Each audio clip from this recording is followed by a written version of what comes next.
All right, good afternoon, everyone, and good morning to our friends on the West Coast. It is 2 p.m. here in New York, so we're going to go ahead and get started. I know folks will be joining us over the next couple minutes. But my name is Zach Ford. I am a senior program manager at Age United, where I oversee our harm reduction work. And thank you all so much for joining us today for breaking down barriers to syringe access by meeting people where they are, implementing syringe vending in your community. Today's 90-minute webinar will serve as an implementation guide for established syringe services programs, harm reduction-based organizations, and individuals working in harm reduction looking to implement syringe vending machines in their communities. We're going to start with a 60-minute presentation that will cover the history of syringe vending, implementation of the first syringe vending machines in the continental US in Las Vegas in 2017, and how to plan for a vending machine in your community. We're going to have a 30-minute Q&A session at the end, but you can use the chat box or the Q&A box. We'll be monitoring both. You can use those to submit questions to our speakers at any time. Next slide, please.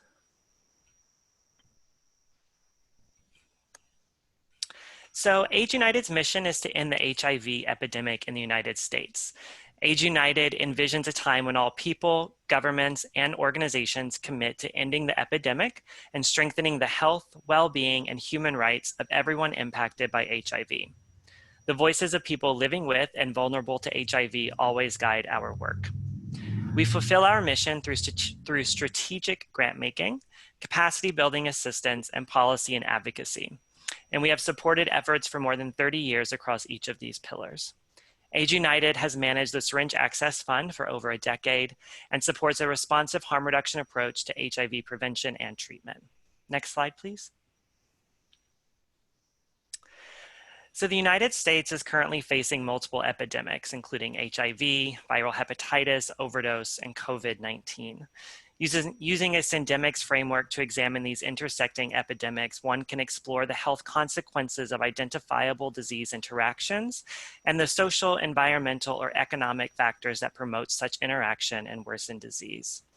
In 2004, Age United helped form the Syringe Access Fund and assumed management in 2009. Since its inception, the Syringe Access Fund has applied a syndemics framework to address the complicated medical, social, environmental, and economic factors that contribute to chronic and persistent substance use and heightened risk for infectious diseases and overdose. The goal of the Syringe Access Fund is to reduce the health, psychosocial, and socioeconomic disparities experienced by people who use drugs by supporting evidence-based approaches to prevent the transmission of both HIV and viral hepatitis, reduce injection-related injuries, increase overdose prevention and reversal efforts, and connect people who use drugs to comprehensive prevention, treatment, and support services. The Syringe Access Fund does this by awarding grants for syringe services programs to provide direct services, awarding grants for community education and mobilization activities focused on legalizing or strengthening syringe services programs availability at the local, state, and federal levels, providing technical and capacity building services to organizations that serve people who use drugs, supporting local and state advocacy campaigns with technical assistance and advocacy strategy, and convening national partners to advocate for the removal of the federal funding ban on syringes and increased financial support for comprehensive harm reduction services across the US. Syringe Access Fund aims to achieve reductions in infectious disease transmission and overdose, and a lot more. The fund is a funding collaborative made up of Elton John AIDS Foundation, H. Van Ameringen Fund, Irene Diamond Fund, Levi Strauss Foundation, and Age United. Since 2004, the Syringe Access Fund has provided more than $22 million in cash grants and technical assistance to directly support syringe services programs and advocate for effective policies that address HIV and viral hepatitis transmission among people who inject drugs and their sexual partners. Over its 16-year history, the Syringe Access Fund grantees have distributed 66 million sterile syringes to over 350,000 clients. Through capacity building, grant making, and advocacy, the Syringe Access Fund aims to change the landscape for people who use drugs by creating stronger communities, excuse me, by creating stronger communities who elevate the voices of people who use drugs, and destigmatize the issues they face. The Syringe Access Fund supports harm reduction programs that are driven by the involvement and leadership of people who use drugs and are integrated with other health and social services. So once again, thank you all so much for joining us today. I'm really excited about this webinar and this topic. And with that, I'll pass things over to Chelsea and Jessica. Hi, good morning, good afternoon. Thanks so much, Zach, for that great introduction. We really appreciate it. My name is Jessica Johnson, and I'm joined by Chelsea Cheatham, and we're here to bring you today Vending, Harm Reduction, Supplies, a Novel Approach to Distribution. What we hope to cover today in our presentation is to review the evidence for harm reduction, to explore the history of harm reduction services, particularly in Southern Nevada, and to describe vending implementation and key considerations that Chelsea and I have considered in the implementation of our program. We will be using an interactive technology today called Slido, and we would love for you to join us. So here are a few ways. We'll give you a minute here when we do introductions of ourselves, but here are a few ways that you can join us on Slido. If you're using an iPhone, you can open up the camera feature on your phone and scan this QR code that you see in the right-hand side of the screen. Additionally, you can visit the event link that is first listed here. And finally, if neither of those strategies are working for you, you're welcome to visit slido.com and type in our event ID that'll be broadcast in green throughout this presentation.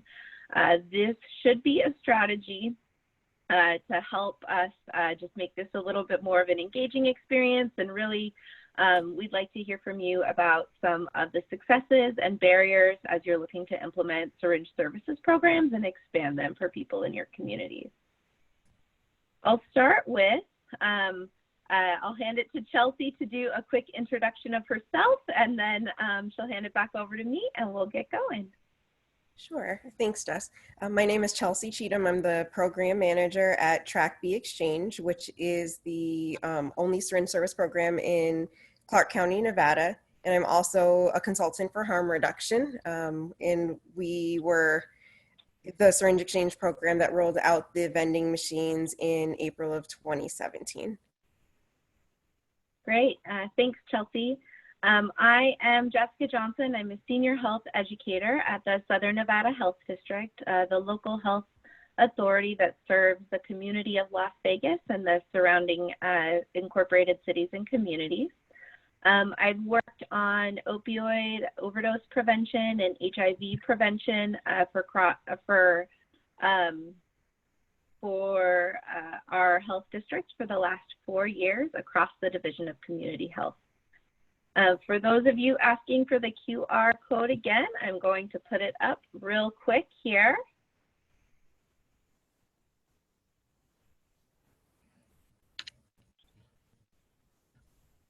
And you're welcome to go to slido.com and type in the green event ID.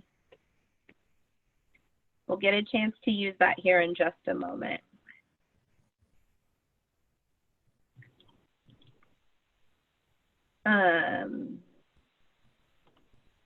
All right, let's get started with our first question, Chelsea.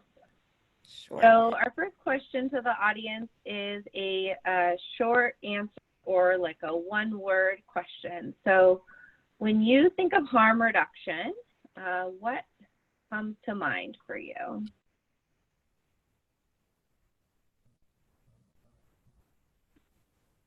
Oh, I didn't know. The QR code will be up on each of the pages. That's great. All right. I'm seeing here. Wow, lots of great items coming in. Compassion, respect, dignity, safety, prevention, support, love, autonomy. So as with any word cloud, if you're unfamiliar, the most commonly answered words are the ones that are the largest. So choice, support, non-judgmental, help, care, health, dignity. Great. Mhm. And I love that folks are adding in the chat. That's absolutely a great strategy if the Slido's not working for you. So I'm seeing safe, racial justice, assistance, care as well coming up from there. Great. I'll just wait another few seconds here to hear from other folks.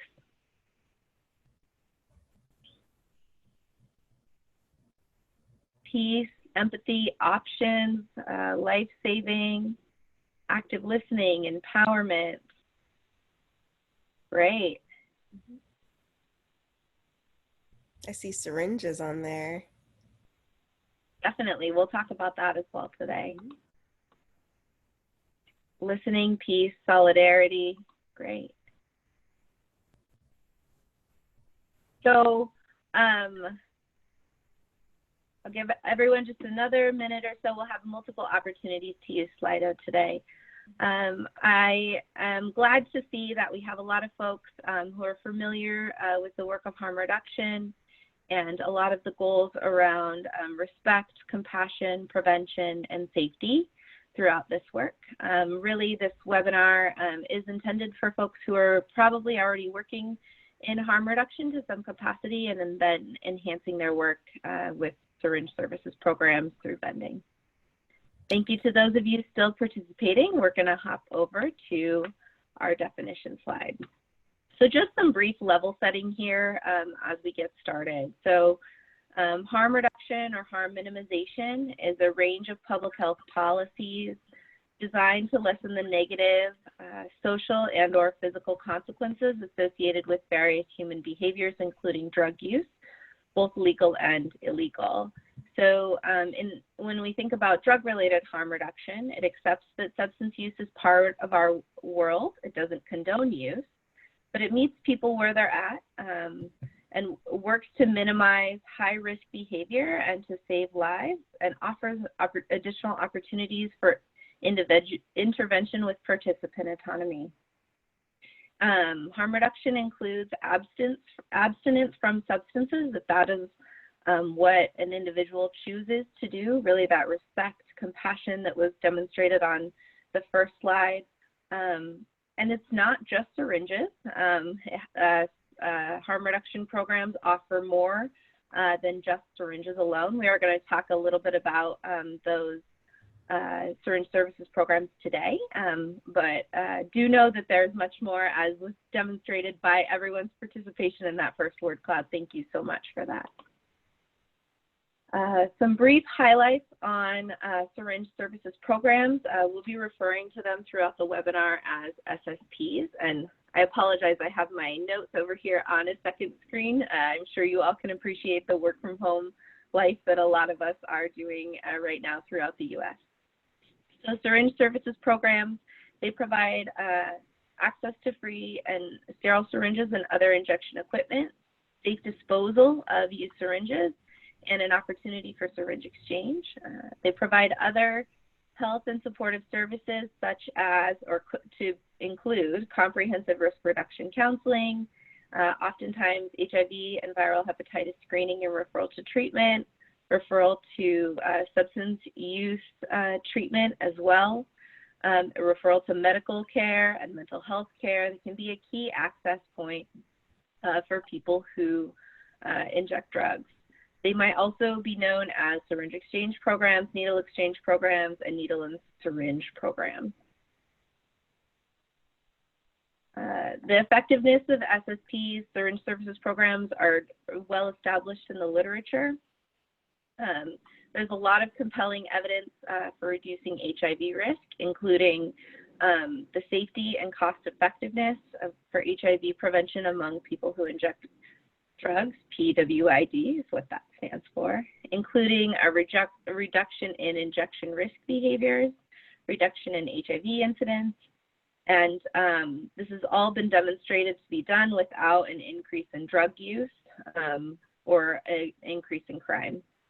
Additional benefits from SSPs include enrollment in substance use disorder treatment as a key point if that's what a participant desires, a key linkage point. a higher HIV treatment retention, reduced needle stick injuries among first responders, and some opportunities to reach beyond enrolled SSP clients through secondary exchange, peer outreach, and multiple other programs. I'm going to turn this over to Chelsea to talk a little bit about syringe services programs and how they look currently in Clark County, Nevada. Thanks, Jess. So currently in Clark County, Nevada, Track B Exchange is the only syringe service program, and we opened in February of 2017. Just a little bit about Clark County.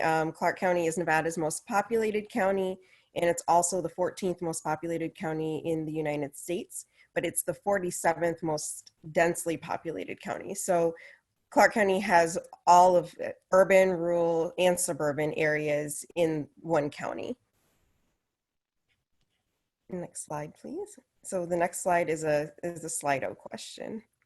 Yeah, this is our next Slido question. So what is the biggest barrier to accessing sterile syringes where you live? And that might be for you or for the people that you serve in community. So does it have to do with the legality of syringe services program, distance to services, or some other? And if you're selecting other, that's great. Please add other barriers in the chat. I'm seeing accessibility.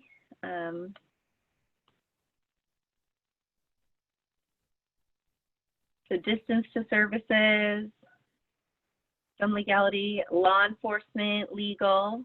It's a community The number buy-in. of programs. Sorry, Chelsea? I saw community buy-in, community pushback. Stigma, definitely a very large barrier in communities. Knowledge, time services are offered, community pushback, hours of availability, COVID-related operations of SSPs, definitely a real-time barrier right now. Yes. Gentrification, not available in a healthcare system, funding. SSPs are legal, but in this community, paraphernalia possession is illegal. So NIMBY, not in my backyard. Tom, that's something Chelsea and I have experienced in some of our conversations across the state as well. No transportation, stigma. Great examples, everyone. So really what I'm seeing is a lot of other coming out here of the multiple ways that people are experiencing barriers to SSPs, including a distance to services. So that can definitely be a factor, including kind of transportation as a lens to that. And in some communities, legality of SSPs is also a contributing factor. So thank you to everyone for adding in your wisdom and answering our poll. I see a few more answers coming in here. So definitely a lot of a strong variety in the barriers that folks are experiencing, distance, legality, and then a multitude of other challenges for accessing sterile syringes where people live. Thank you for that. Chelsea, talk to us a little bit about the storefront services in Clark County. Sure. So I know that with harm reduction programs, we're always really good at just kind of breaking down those barriers and making it as easy as possible for people to get the services that they need. So in Clark County with Track B Exchange, we have a storefront syringe service program. Our storefront was the first thing that we offered when we opened in 2017. The storefront provides naloxone as well as sterile syringes directly to participants. And then we've also done some community trainings for naloxone out of our storefront. We've done immunizations and helping people sign up for insurance.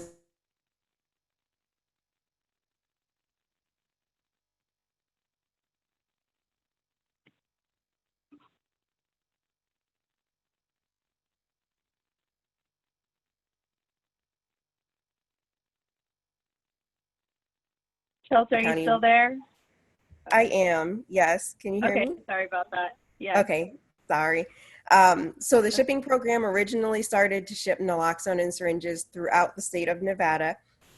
So any county that didn't have a syringe service program, which there's currently a program in Washoe County in Northern Nevada and Clark, but it quickly morphed during COVID-19 to being able to provide syringes to anybody. So we're able to ship throughout the entire state currently. All right, next slide, please. All right.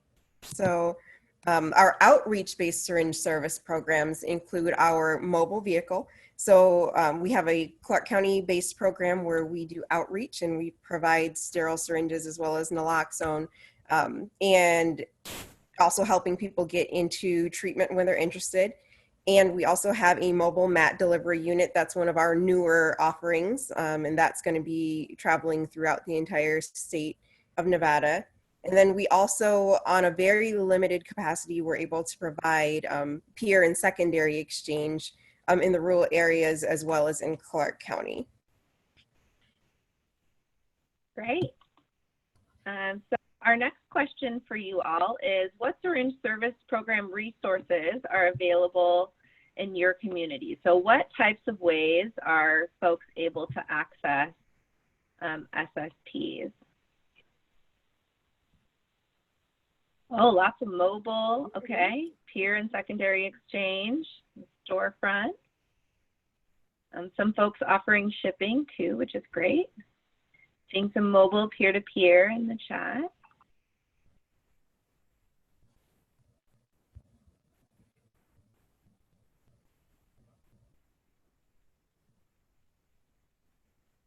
Great. I see some shipping. Thanks to everyone. Yeah, some shipping as well. That's great for folks. And thanks for everyone for hopping on Slido. For those of you it's working for, it's really fun to see this process coming to fruition. Some folks in the chat are doing some home deliveries. Pharmacies is another way that I'm seeing as well. Mm-hmm. Vending, storefront, and peer-to-peer.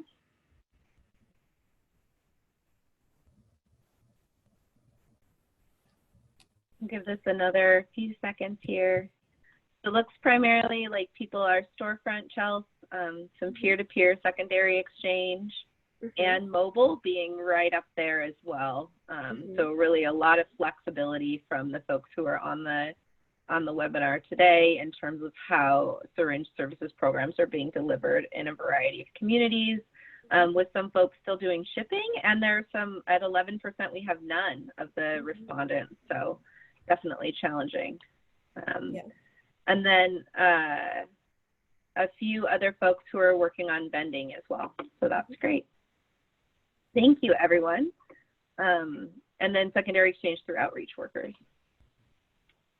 So Chelsea and I wanted to cover a little bit about the history of vending machines for syringe dispensing. So syringe vending machines are standalone units. Often they're available 24/7. They're common across Europe and Asia. And the first one in the United States was started in San Juan, Puerto Rico by Community Initiative. So we are the first one in the continental US, but Puerto Rico did have the first one in the United States. Oftentimes, syringe vending machines have been located to serve rural areas. They're thought to reach hidden or young people who inject drugs. There are a variety of ways that people can access these vending machines. So they could be coins or tokens, or they might be free of charge. The inventory is syringes plus maybe other items, and really conceptually part of a larger approach. With the multiple different strategies like were mentioned in the last slide, peer-to-peer, secondary exchange, storefront, and the multiple other ways for folks to get access. This is a screenshot. We had someone briefly join our team as a CDC info aide, and he was from Germany and took this screenshot for us about how folks in Germany can find the next vending machine for their syringes. So I just wanted to share this with you all. We recognize that this has been done internationally in quite a large capacity, and are just really grateful to be able to work on this project here for Nevada. And finally, I'd be remiss if I didn't just share some of the brief research that's been done on the evaluation of vending. This primarily been published in the international space to date. This was shared with us from the CDC, Dr. Monica Adams. So we use this table with her permission. And she was able to just kind of showcase at least what some of the initial findings on vending machine distribution, syringe vending distribution are. I'll go through just some of these findings briefly here. So to date, there's been an evaluation in Australia that revealed that vending machine clients were both regular users of the SSP as well as the syringe vending machine. People who inject drugs also reported using the syringe vending machines because for multiple reasons, including that the other outlets were closed. So some of the barriers that were identified earlier, it was more convenient for them, and because they didn't prefer to go to other outlets. Younger people who inject drugs are more likely to use syringe vending machines as their primary sterile syringe source, which was found in the evaluations that exist already.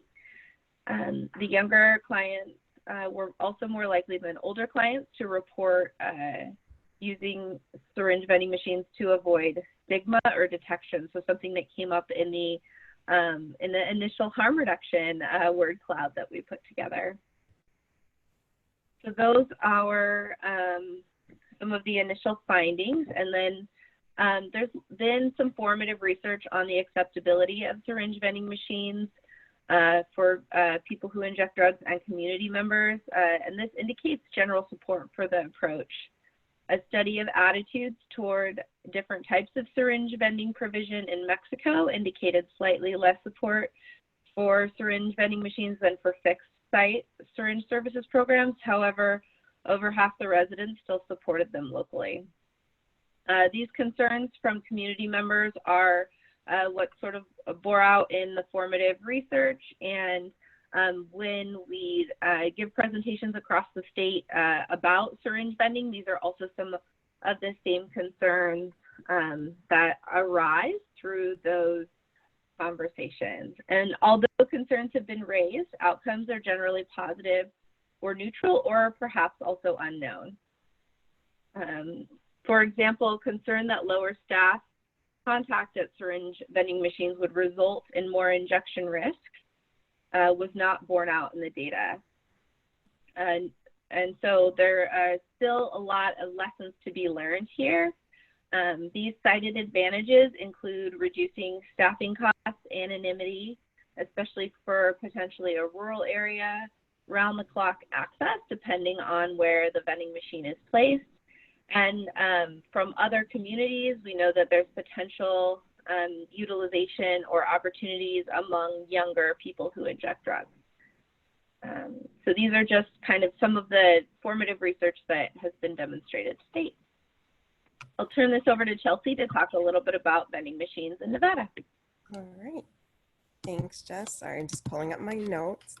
Okay, so I'm just going to do a quick overview of the vending machines that we have in Nevada. So this is a picture of what the machine looks like. It's a pretty standard looking vending machine.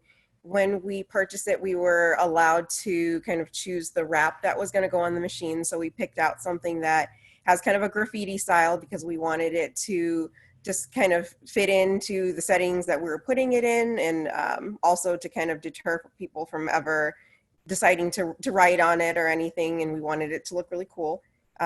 Each of the machines comes with a sharps container that we purchased separately. In that sharps container, you can see sitting right next to the machine. So I'm just going to go over a little bit of the history of how we kind of came about getting vending machines in Nevada. It was a process that we had started even way before I got into public health, years before I came along.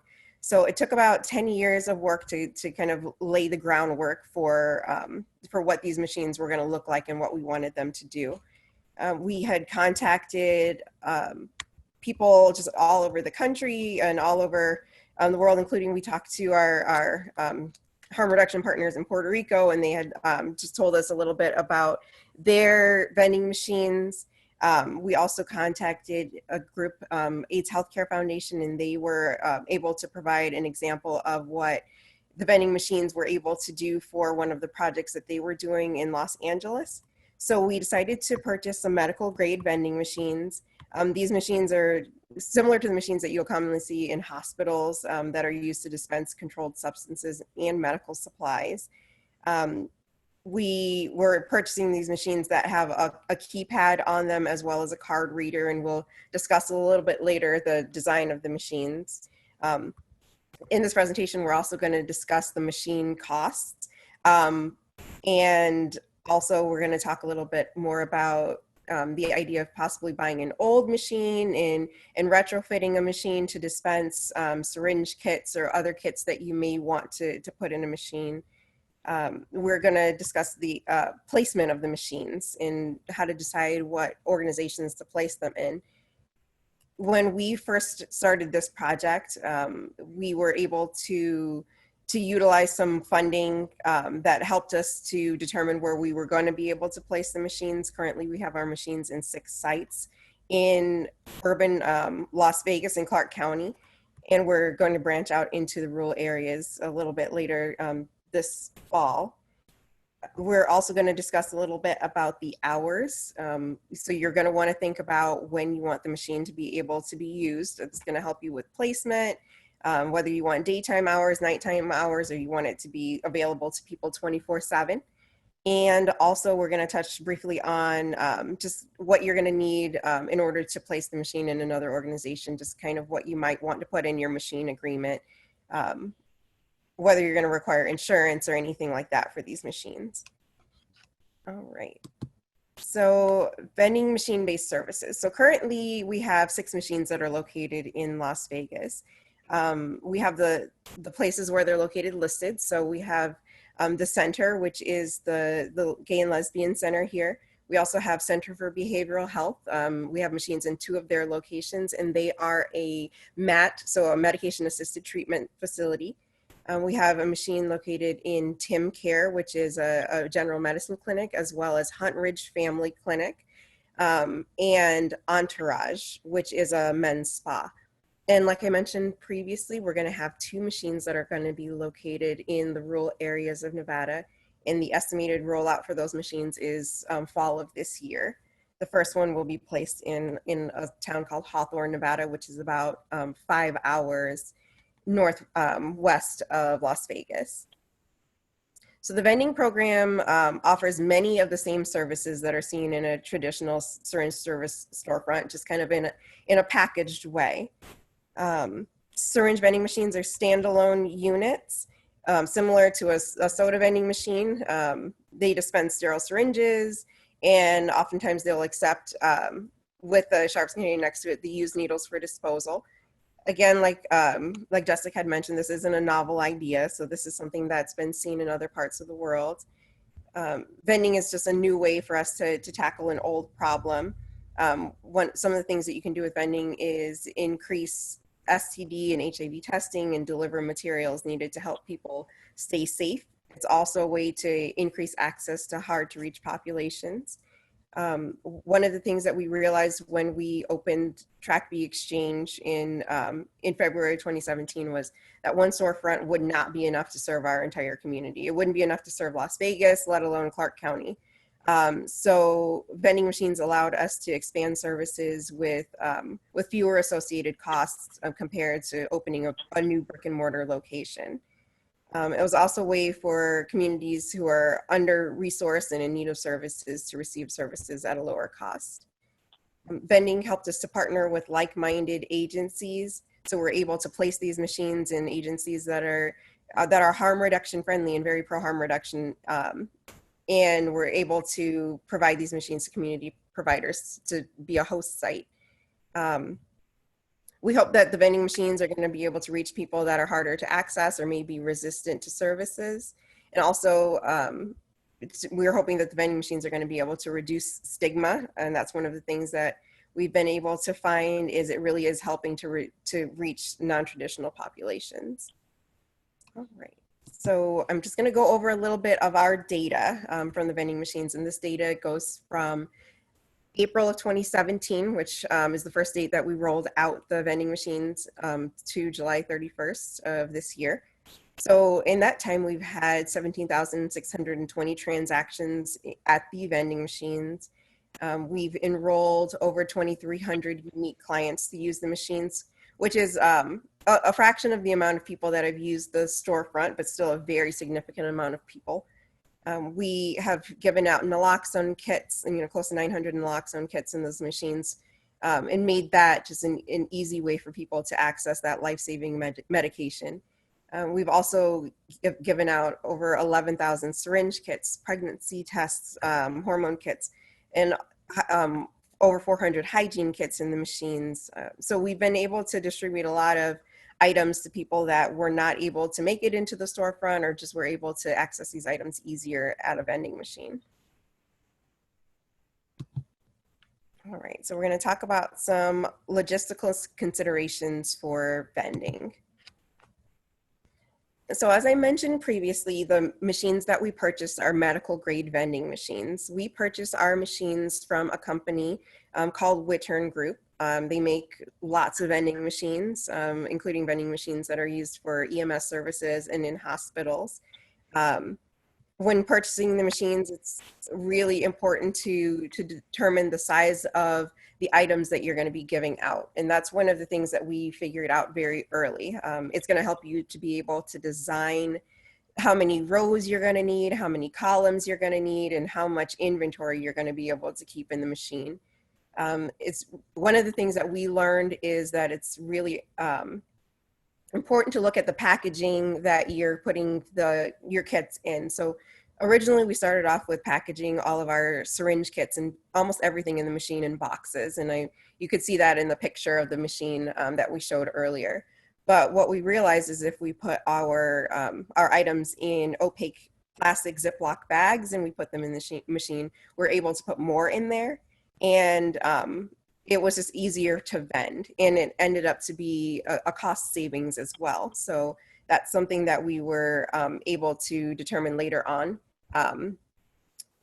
One of the things that you do want to also look at is your budget. So your budget can determine how much you're able to do with these machines. So like I said, these vending machines have lots of capabilities in them. So you can get them refrigerated, you can get them with a credit card swiper. These are things that we don't have on our vending machines. We kept ours a little bit simpler, but you can get pretty fancy with these machines.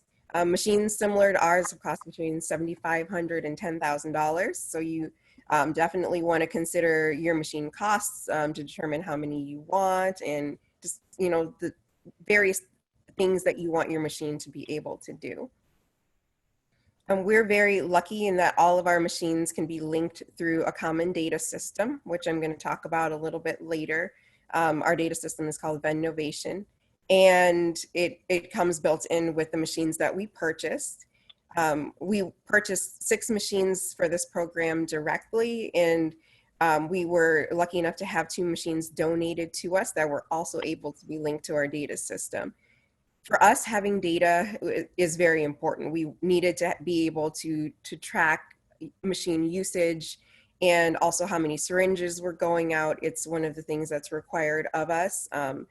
So we wanted to make sure that all of our machines were able to be connected to the same data system. But if that's something that may not be as important to your project, or something that's not required in your state or in your local area, you can always consider buying an older machine and retrofitting it.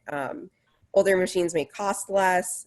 You may also be able to have them use tokens or coins instead of going through the sign-up process that we're going to discuss a little bit later that our clients use to be able to access the machines. One of the things you may also consider with retrofitting an old machine is that you can have unlimited use on the machine. With ours, we have the ability to limit the amount of times that one person can use the machine. whether it's in a day or in a week or in a month, so that we can easily kind of control our inventory. All right. Is this our next question? Yes, that's our next Slido question. Wonderful. So our next Slido question, does your organization have funding to purchase vending machines? So hop back over to Slido and tell us what you're currently thinking. All right. I'll give everyone a few seconds here. It's an important consideration when working on any new project.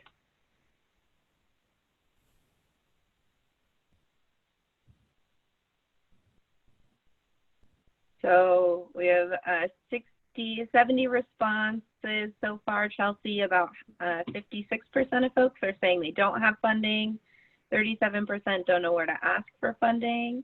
Looks like we have some folks who are applying or currently have funding. So that's great news for folks who are working towards that.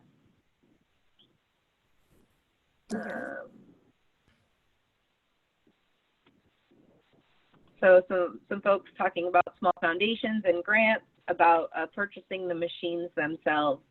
But it looks like the majority of folks who've responded on Slido so far don't have funding, and other percentage don't know where to ask for funding. Any other comments on this, Chel? No, I mean, I think that's definitely not something that, we don't understand. It's one of the things that we were really lucky in being able to find funding for our machines from a coalition that had gone defunct, and they had some funding left over. It's one of the things that you have to just kind of look out for, find the grants that are able to fund these machines. They are few and far between, unfortunately, but they're out there. Yeah, wonderful. Thanks, Chel.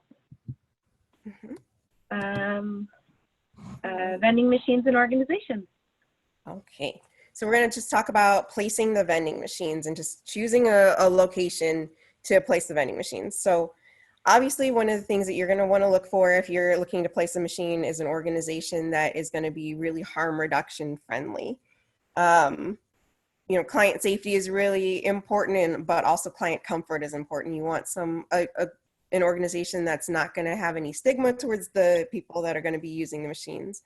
Also, vandalism prevention is key. And I know I saw that kind of in the chat box. People were asking about vandalism. So we've been lucky so far. We haven't really had any vandalism to our machines, and we believe that it really is due to having the machines placed inside of organizations that are watching out for these machines and just kind of taking care of them. Hours of operation are very important. We looked long and hard to find an organization that was going to be able to have a machine open to the public late at night. And we honestly didn't get that organization until earlier this year, when Entourage, which as I mentioned earlier is a men's spa that's located really centrally in Las Vegas, offered to house one of our vending machines. And another thing that you're going to want to look for when you're looking at location is, resources for your clients. We've placed machines in organizations that offer treatment, that offer medical care, that are offering lots of services that our clients are able to utilize when they walk in to use the machine. So one of the things that you are going to have to consider is when you order the machines, you're going to have them delivered to a location. We originally had our machines all delivered to a central location where we could test the machine first. We could plug it in and kind of try everything, and then we paid for the delivery to the organization where the machine was going. And I've just found that makes it just a little bit easier to figure out if there's anything you may need to change or to fix, or if there might be any mechanical issues with the machines, which we're lucky we haven't really had any, but we've had the machines all delivered to us first. We've also developed machine agreements to kind of figure out who's responsible for what with the machines. Um, Luckily, these machines can be insured on a lot of insurance policies, just as with like a traditional vending machine. So if you're placing it in another organization, they can just add it really easily, usually to their insurance. But we do have that in our machine agreement that we have with every organization. Also, in the agreement, we talk about who's responsible for stocking the machine on a regular basis. And that's something that we've kind of taken as our thing to do. We want to make sure that all of the kits are packed exactly the same and have all of the same information in them, as well as the same products. So we will pack the vending machines kits, and then we fill the vending machines at least once or twice a week. But we do put that in the agreement, how often we're going to fill the machines, who to call if there's a mechanical issue with the machine is really important. And we talk about that in our machine agreements that we sign with all of the organizations as well. And lastly, training community partners on using the machines is just really important to make sure that you don't really run into any hiccups when the machines are rolled out or when clients are using them. So we train community partners on how to sign up clients for cards to these machines, which we're going to talk about next, actually, and also how to just do basic troubleshooting with the machines. So accessing products. So in order to access products in the machines, we require that all of the clients that are going to be using the machine fill out a short registration form where we ask for very minimal information. We also do require that they provide an ID to us. And the reason for the ID on our end is to make sure that people aren't getting duplicate cards. One of the things that we wanted to make sure of is that there were enough products available for everybody that came to use the machine, and that we didn't have people that were using the machine multiple times and getting more products. So when clients sign up, we get really basic information. Like I said, the first 2 letters of first name, first 2 letters of last name, birth date, and just everything that's on that registration form that you see. And that information helps us to be able to look them up later. If they happen to lose their swipe card and they forget their unique ID, we can kind of look them up in the computer and provide them with that information so they can continue to access the machine. So Brainstorm ID is actually the company that we purchase all of our magnetic swipe cards from. So the magnetic swipe cards we use are just plastic swipe cards, and they're just easy. You can purchase them online. And with that, you're going to need a swipe card reader writer. So it's connected to your computer. When you create a unique ID for a client, you would just put that unique ID on the magnetic card with the writer. And then that card is going to be good to be used at the machine. You're also going to need a random number generator in order to either create random numbers, or we're going to talk a little bit later about unique IDs. And I know that's a question coming up. Or you could just create a unique identifying number just without a number generator, just based off of information or a code that you're using for clients in your office. All right, so I know we're on to our next Slido question. Yeah, here we go. So does your organization have locations selected for the vending machines? And if so, what locations are you considering? So this will display in 2 parts. So I'm seeing so far folks don't have machines, probably the folks who either don't have funding or don't know where to look for funding yet are still trying to explore some of those. So hopefully folks who already have locations selected for machines are going to be able to tell us where on the next slide.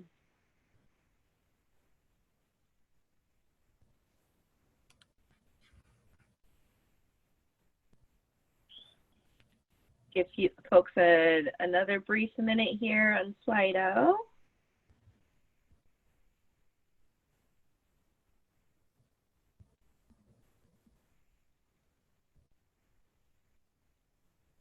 All right, and let's see for folks who already have locations, where are they planning? So it looks like most folks are planning with a community-based organization. and then some outdoor spaces, treatment and recovery as well, medical facility. There may be others too, and you're welcome to add those in the chat.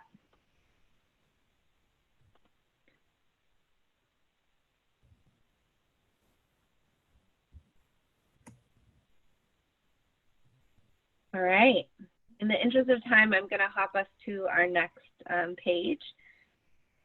All right.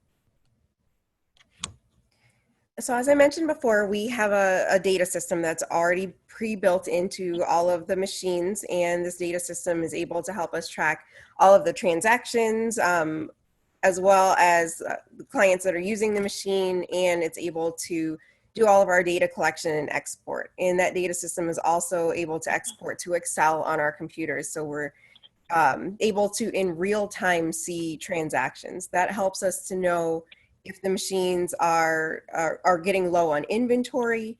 We can know if we need to fill the machines. Also, if there are any issues with the machines or someone using their card and it's not working, we can go into this data system and we can see kind of what the issue might be and be able to answer their questions a little bit better.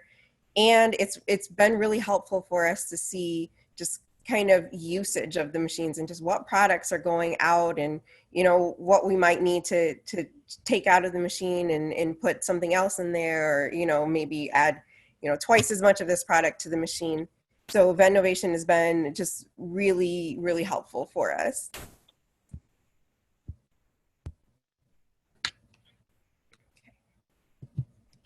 All right, so on our next slide, a question, which is, does your program already use unique identifiers? So whatever type of syringe services program you're aware of, are you using unique identifiers?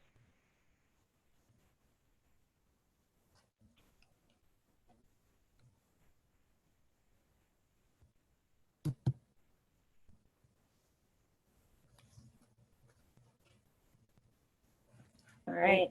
So far, most people are using unique identifiers, Chelsea. Great. Program. Oh, someone in the chat added that they don't use any type of name at all within their program. So definitely multiple considerations for sure. Yes. All right. Thanks everyone who hopped on Slido. Okay. All right. You want to talk about your sign up process? Sure. So signing clients up to use the machines.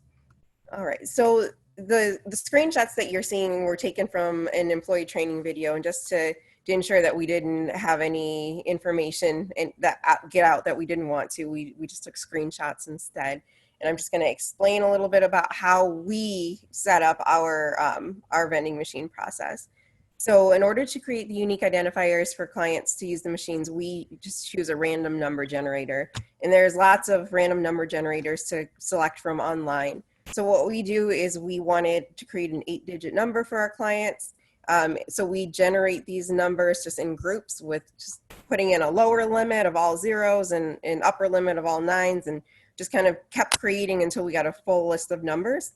And then we just randomly assign those to clients that come in to get a vending card. So we print out all of those numbers on little sticky labels. We print out 4 each for each number. And we put those labels, one on the blank magnetic swipe card, also one on like a paper ID card. We encourage people to keep those cards separately, so if they lose one, they still have access to the other one, because you can either use a swipe card or you can punch in the number on the machine. So you have the option. Also, we put one of the sticky labels on the envelope that holds both of those cards, and then on the card where the information is collected.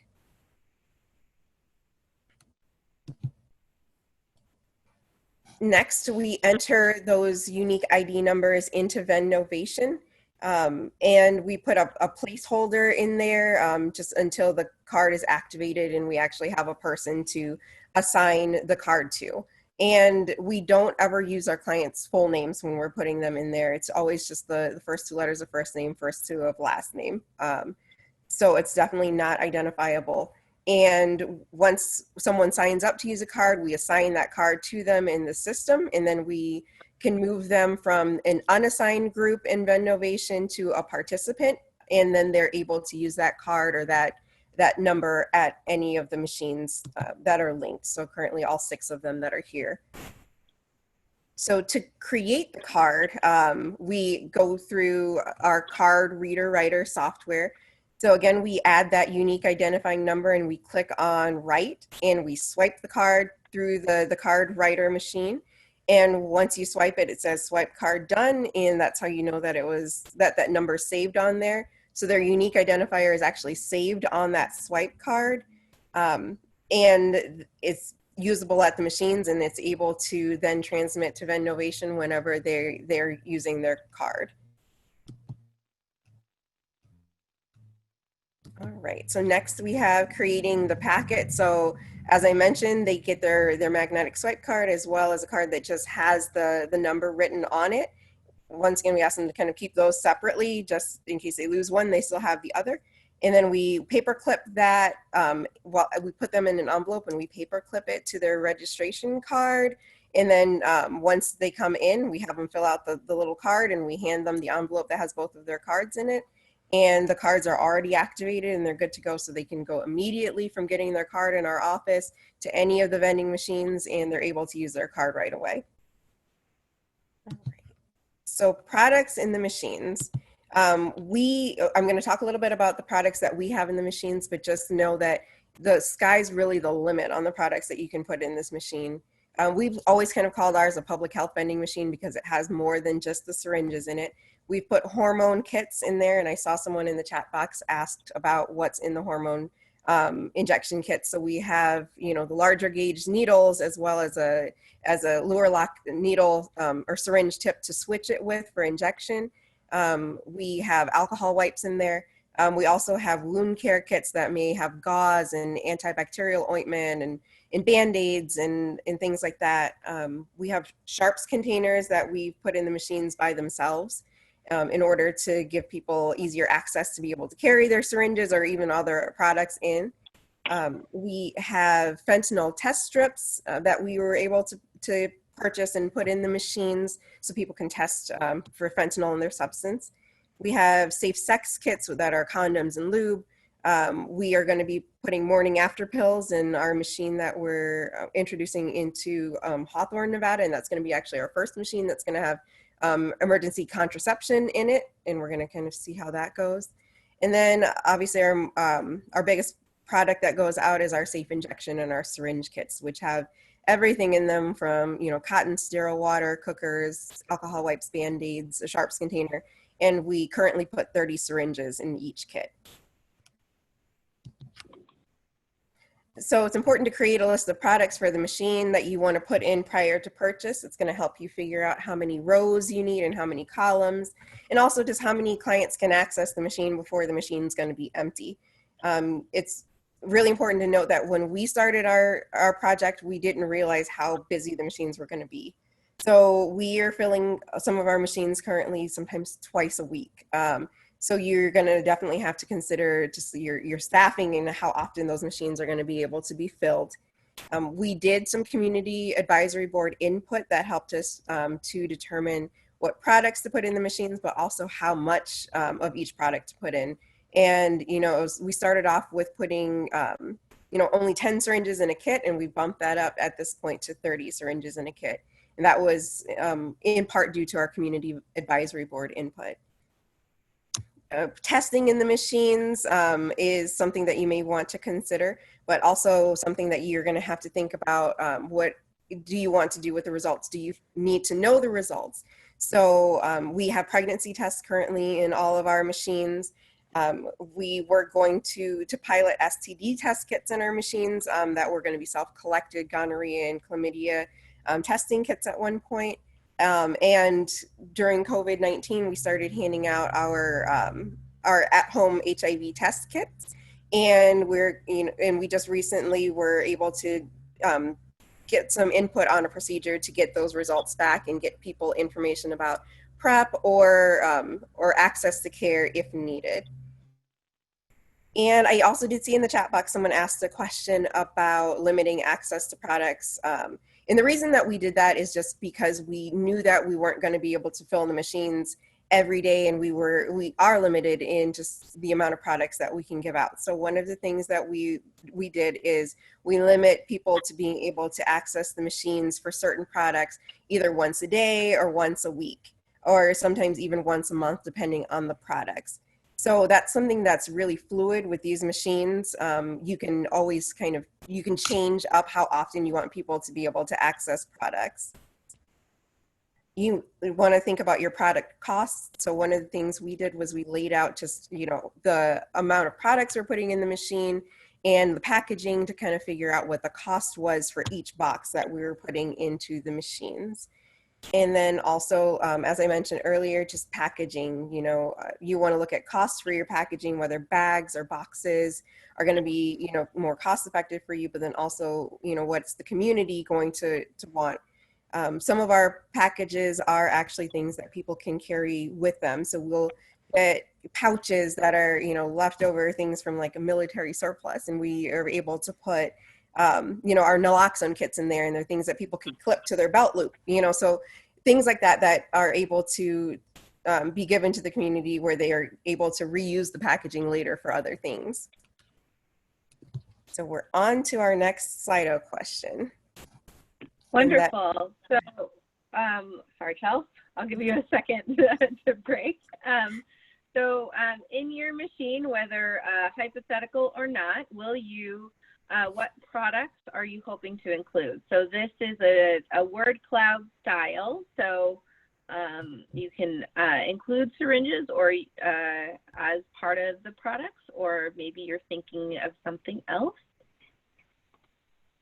Oh, never mind. It's just a fill-in one. I thought it was a word cloud. So looking like folks are adding in multiple types of products besides syringes, and maybe people participating in this webinar today, Chelsea, were able to get some additional ideas for what they might include in the machines that they're hoping to purchase. I'll give folks a few more seconds here. I know Zach and Helen, we just have a couple more slides, and then Chelsea and I will take questions. I've seen quite a few coming in, so it's very exciting for that dialogue.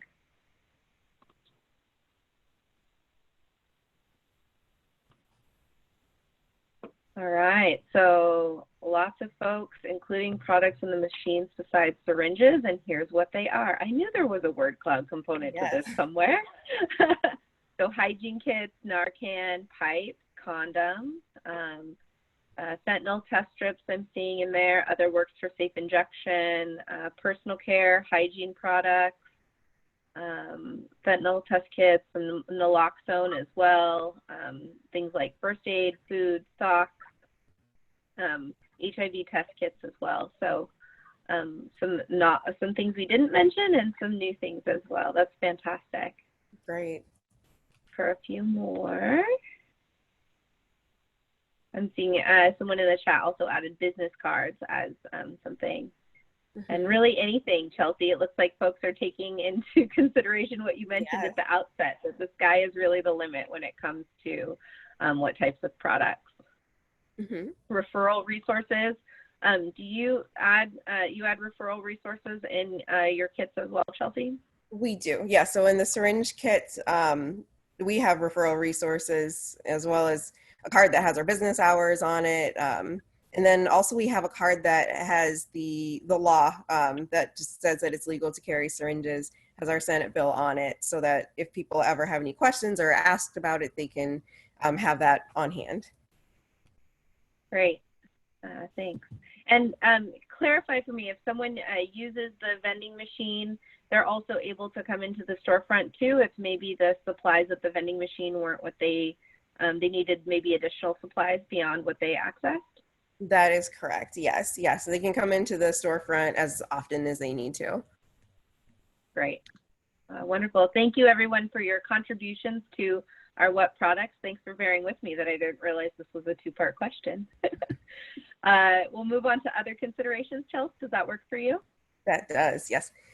Okay, so some other considerations are just syringe disposal. So these machines do not take back any of the used syringes, but we know just as a harm reduction program, as a syringe exchange, that's probably one of the biggest things that we do is we allow people to have a safe place to dispose of all their used syringes.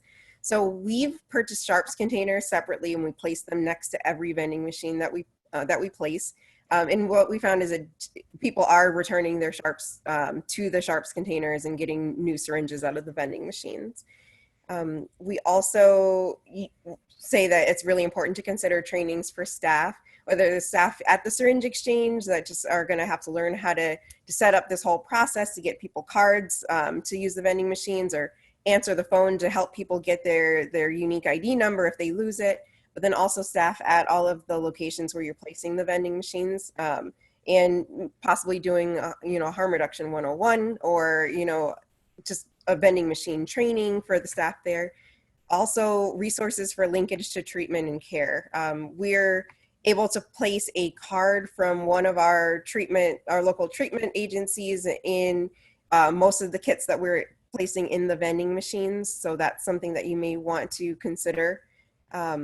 Also, some consideration is whether you're going to be placing these machines in urban areas or rural areas.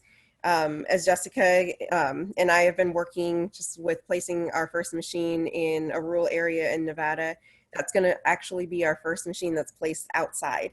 So that's going to be really new for us. And there's going to be some other considerations that we have to do just, for weather and making sure that that machine is protected from the elements. Also, as I mentioned before, those machine agreements and making sure they cover everything that you need, and in planning out those hours where people are going to be able to use the machine, and ensuring that there's access to products for people that are wanting to use the machines. Great. Thanks, Chelsea. Now we have our final Slido question. Thanks for everyone who's been participating and hanging in there with us. So what else would you need in order to implement vending in your area? I know we only added 3 options here, so feel free and shout out other ones in the chat. So would that be one-on-one training, funding, community building, or perhaps another option? I'm seeing community education as well, understanding the local laws on harm reduction, training and funding, great. Getting rid of laws that are barriers, like paraphernalia laws and those types of things. Community buy-in, some technical assistance. So depending on the state that you're in, it's important to sort of understand what the paraphernalia laws look like, and what that might mean for impacting your program. And if there's a one-to-one exchange, is also important to know. We don't have those parameters in Nevada, so not part of our consideration. Acceptance, how you might recycle items. Mm-hmm. I'll give folks one more moment here before we move on to our final slide. Give your voice one more second to rest too, Chelsea. Thank you. All right. Thank you to everyone who participated in our Slido. So I'm seeing funding as the primary one, and then community building and some one-on-one training, and some additional information in particular about the folks who we purchased the vending machines from. So, or for the sellers about the system. Great. So that really concludes the presentation portion of what Chelsea and I prepared. We'd like to open this opportunity, Zach and Helen, to questions from folks. I know Chelsea and I may not be able to answer all of the amazing questions that you all are bringing today. We're grateful that you asked them, but we can follow up with you on email. Both of our email addresses are up on the screen. Or perhaps connect through AIDS United as a way to to follow up with questions that we just don't know the answer to. We are a little more boots on the ground than some other presentations, so that's definitely where our expertise lies. I'll stop talking, Zach, so you can share with us some of the questions that we've heard. Thank you to everyone who tuned in today. We really appreciate it. Wow, thank you both so much. That was incredible and such amazing information for folks, which I think is represented in the amount of questions that folks have just to get some more information and specifics around the machines that y'all have implemented. So we saw a number of questions coming in around funding to support the vending machines. Are you all able to share what types of funding sources you use to support the vending machines, both purchasing the supplies and maintaining them? Sure. So the initial vending machines that we purchased were purchased with some dollars that were left over from a nonprofit that group that had gone out of service. So we were just kind of lucky with that with that funding, and I know that's not typical, but I don't. Jessica, do you have anything to add when it comes to like grant dollars that are used to purchase the machines? Yeah, so as folks are hopefully aware on this call, there is a federal prohibition on the purchase of syringes with federal dollars. So Chelsea and I like our jobs, so we don't do illegal things. So you can use federal dollars through a variety of ways, and I would encourage folks to look at the determination of need for HIV prevention dollars through the Center for Disease Control and Prevention's website, and to learn a little bit more about what outbreak risk might look like for HIV and hepatitis C in your communities, and what opportunities there are, not necessarily obviously for purchasing the syringes themselves, but ways to increase access to different types of products and services to help reduce that risk for an HIV outbreak or hepatitis C outbreak within your community. So if that's not something you're familiar with, we would encourage you to learn more about what your local data are looking like and apply for that determination of need as an initial opportunity to explore some expanded access to how to fund multiple types of programs within communities. Private dollars don't necessarily have those types of considerations. So dollars from private foundations, some private hospitals potentially, and other sources in that regard. But really looking for opportunities to blend that funding as much as possible so you're able to leverage your dollars wherever they land, would be my recommendation. Great, thank you both. Kind of along with the funding question, we had a few folks asking about the specific cost of the machine. So a few that asked, what is the cost of maintaining one machine, including like purchasing and getting it set up? Folks asked about the cost of software updates and operations that exist to upkeep the machines. And then another participant asked about the cost of Vendnovation and asked if it was a subscription or a one-time fee. Sure. Yes. So these machines cost between $7,500 and $10,000 to purchase really similar machines to what we are using in Nevada. And we pay, I believe it's a little over $700 a year to kind of maintain the machines. And that includes Vendnovation. These Vendnovation comes with the vending machine. So we're not paying like a separate cost for that software.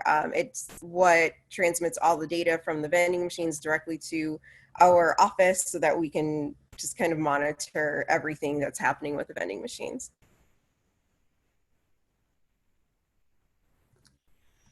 Awesome. Thanks, Chelsea. So the next question is really around kind of community response. So we had several folks asking about how clients have responded and participants of the program have responded to the machines, and then also what the community response has been to having the machines in the communities that they're being placed. Another great question. So our clients seem to really like the vending machines and the ease of use. we know that we have clients that are using the vending machines as well as coming to the storefront to use the syringe exchange there. So it definitely hasn't taken away from the storefront. And I know sometimes that's a concern for people to kind of lose that one-on-one contact with people, where you have that opportunity to talk to people and find out how they're doing. And we haven't lost that with the machines. It's just a way for people to get sometimes extra product, or to have easier access to product when our storefronts aren't open. And the community reaction has actually been okay. And I think it's because the machines are placed inside of organizations. So people are, if they know they're there and they're using the machines, they know. If you don't know what the machine is, you would really have no idea what's in it. All the packaging is pretty nondescript and it's opaque, so you can't see what's in it. So people are able to use the machines and not really have anyone know what they're getting from the machines. Can I add to that, Chelsea? It's a great summary.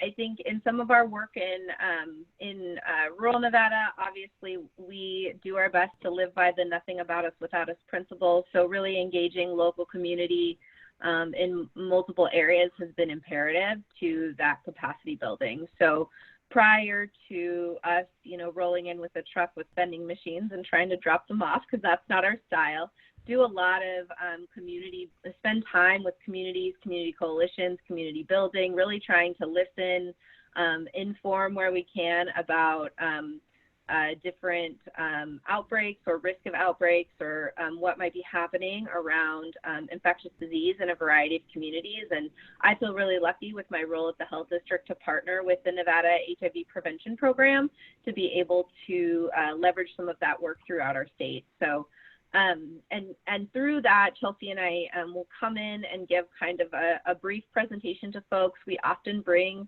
a post survey, so for people who aren't voicing questions in those community forums, that they can give us feedback on those surveys, and we can very pen and paper, a little on the rudimentary side, but really we want folks to be able to access and share with us what are the barriers to incorporating a syringe services program via vending, syringe vending within a community, public health vending really within a community, and hear out what some of those barriers are. We've been to some communities who are like, please get on the next bus, which is absolutely fine. Like if the readiness is low, we understand and can continue to work with folks to build, readiness.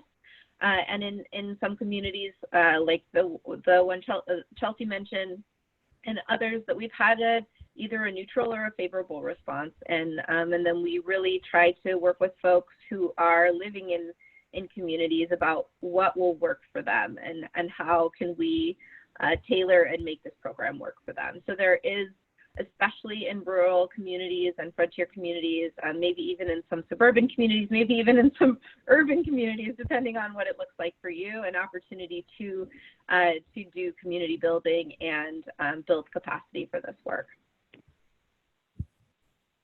Great. So the next kind of topic is really around overdose prevention, overdose education, naloxone. So I kind of lumped a few of these questions together, but we had a number of folks asking about whether or not you could put naloxone into the vending machines. And then we had a few folks asking about whether your community partners, so the folks that house the vending machines, whether folks there are trained in overdose response and naloxone administration in case someone accessing the machines has an overdose while they're there. So we do have naloxone in our vending machines. And one of the good things about having our vending machines located indoors, especially in Las Vegas, is we don't have to worry about that heat issue. So we were able to place it there. And our community partners, some of them are trained in overdose reversal. But it's not something that I think we've done currently to train all of our community partners. So that is definitely a really good question and a good suggestion that, we may want to train all of our community partners on that overdose reversal aspect. And the access to that naloxone is due to state laws that we have in Nevada, where you don't need a prescription to have Narcan or naloxone. So really being able to afford that training, and then distribute is one of the key pieces that I think folks from other states will need to consider what their laws look like. Yeah, absolutely. Um, so And that was actually one of the questions that someone asked around Nevada laws. So yeah, I mean, I think a lot of these things, especially putting, vending machines in public places or having these different types of supplies will really depend on your local or state laws. So another question we had, have you had any issues with law enforcement watching the machines, monitoring the machines, or following people who use them? Definitely a good question. And the answer is no. So, and I know that our situation is really unique here, and we're very, very, very just kind of appreciative of like where we sit. But with our law enforcement, before we even opened the syringe exchange, what we did was we talked to people that were working, especially on the narcotic side, and we made sure they knew exactly where we were and what we were doing. And we talked to them about just kind of who our clients are, and they promised us that they would never sit outside of our door. They would never bother our clients. And that has, been very true. They've never bothered any of the clients that are using the vending machines or that are in the storefront. So we've just been really lucky there that just, I think in the beginning, we made that really good community connection with our law enforcement. Great. So this next question, so this person says that they're in a very conservative state that frowns immensely on all aspects of syringe services programs. And they said, with collection of some limited public health information, have clients expressed concerns that the lack of anonymity may leave their identity compromised to law enforcement when or if that information was ever subpoenaed? And are there concerns from various entities housing the machines that knowing who the client is can cause a concern of liability when or if an overdose occurs? So we get very, very little information for our clients. So it's not usually identifiable. We've never had any pushback from our clients with even just the information that we do collect. And also, I don't think we've ever had it come up as a concern with any of the organizations that have a machine, just based on them having any information about the clients or knowing who the clients are. Jessica, did you want to add anything to that? Concern of anonymity has come up in a lot of our rural work and rural communities, as I'm sure you can imagine. So part of that is an educational component that Chelsea and I do, where we sit down with local law enforcement and kind of talk through what it might mean to have a machine like this in the community and what the community is looking for, and making sure that that's something they can acknowledge. But honestly, I mean, it may seem like we've been at this for a while, but definitely lessons learned all the time. And so I think even folks today are bringing up additional considerations for us in thinking through this piece. But Chelsea would really know sort of what the concern has been from clients to date so far. Mm-hmm. No concerns really that I've ever heard. Okay. So this next group is kind of around machine maintenance. So who maintains the machines? How often do they require maintenance? Do you get notified by the machines when supplies are getting low? And what level of staff effort is needed to keep the machines operating regularly? Great question. So the machines do let us know when the supplies are getting low. So that's something that's done through Vendnovation. We can check that machine or check all of our machines every day in the morning, and it'll tell us like what the inventory is, and we'll go fill it if it's low. Our staff do pack all of the kits for the machines, as well as drive to stock the machines. It's a program that actually is kind of beneficial, because whenever our staff have nothing to do, like if there is nothing going on in the front, that's when we start packing. So we'll start packing the kits, just throughout the day. And then also now with COVID-19 and people working from home, then we'll take some things and we'll be packing at home. So it's not something that takes an awful lot of extra effort from your staff, but one of the things we have found is we often get volunteers that want to do something at our program, and packing kits for the machines tends to be something that people want to do. So we've been able to utilize them that way. And I'm sorry, I know that in the beginning you asked a different part of the question. Yeah, so it was who maintains the machines, how often do they require maintenance, and what Mhm. level of staff effort?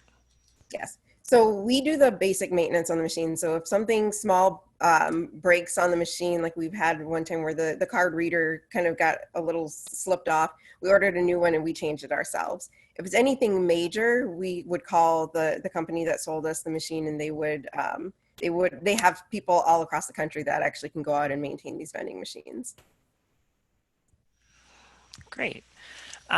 So this next one is kind of about health department stuff. So Jessica, this might be a good question for you. So two questions. One, how can a state health department best support a harm reduction program that wants to implement syringe vending machines? And two, who all did you all need kind of on your side in local government to get these machines up and running?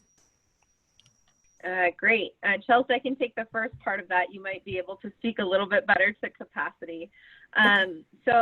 I can really only speak from the local perspective. I think one of the best things that states can do is state programs can do is to understand the laws around syringe vending or syringe access, I guess, in their community, and how any of the funding that they receive is able to be utilized to help support syringe services programs or programs for people who use or inject drugs within their communities.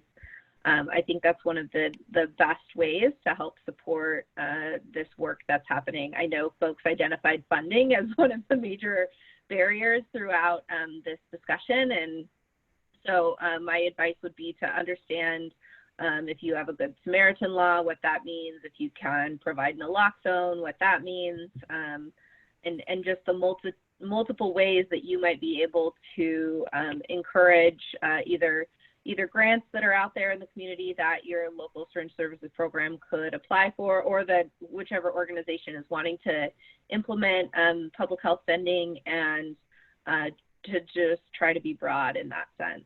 In terms of buy-in in the health department, I feel really lucky that within community health, I work in disease investigation and intervention. So finding novel ways to address the spread of bloodborne pathogens and innovative ways to support and help community is on the top of the list for my managers and supervisors and leadership. And so I think as we look to new ways to expand programs like this, really trying to infuse that creativity has been important for buy-in.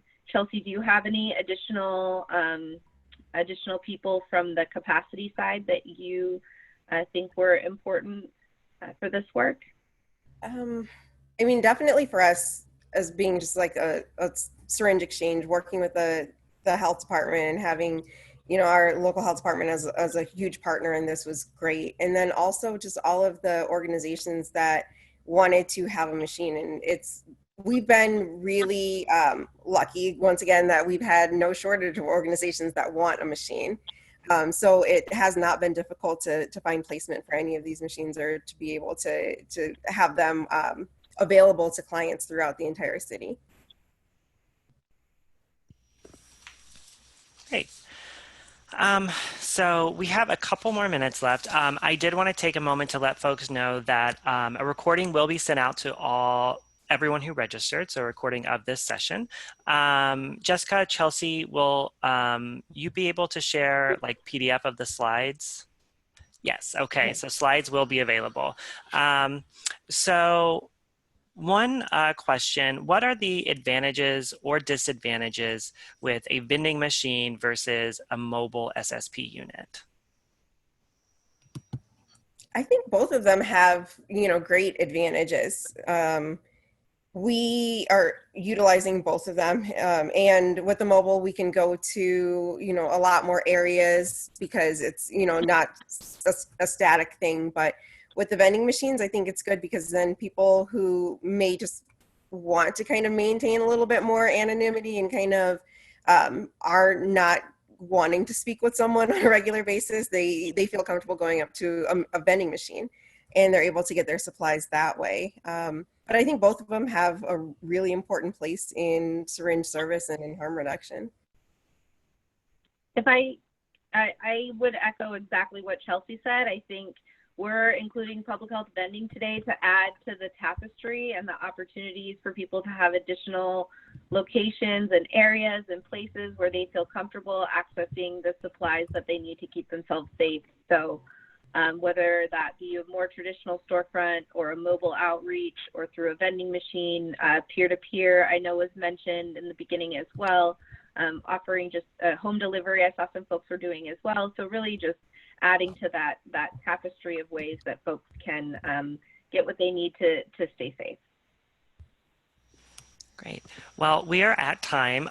So I want folks to know I've saved our chat. I'm going to share the questions we didn't get to with Jessica and Chelsea so that they can respond and we can get those answers out to folks in a separate document. But I just want to say thank you so much to Jessica and Chelsea. This has been really, really fantastic. Such amazing information. And thank you so much to the folks who joined us this afternoon / this morning for West Coast folks. Again, the recording of this webinar will be sent out to everyone who registered. We'll be sharing the slides and we'll also be following up with additional questions we didn't get to today. So thank you so much, Jessica and Chelsea. Thank you. Thanks for having us. All right. Bye, everyone.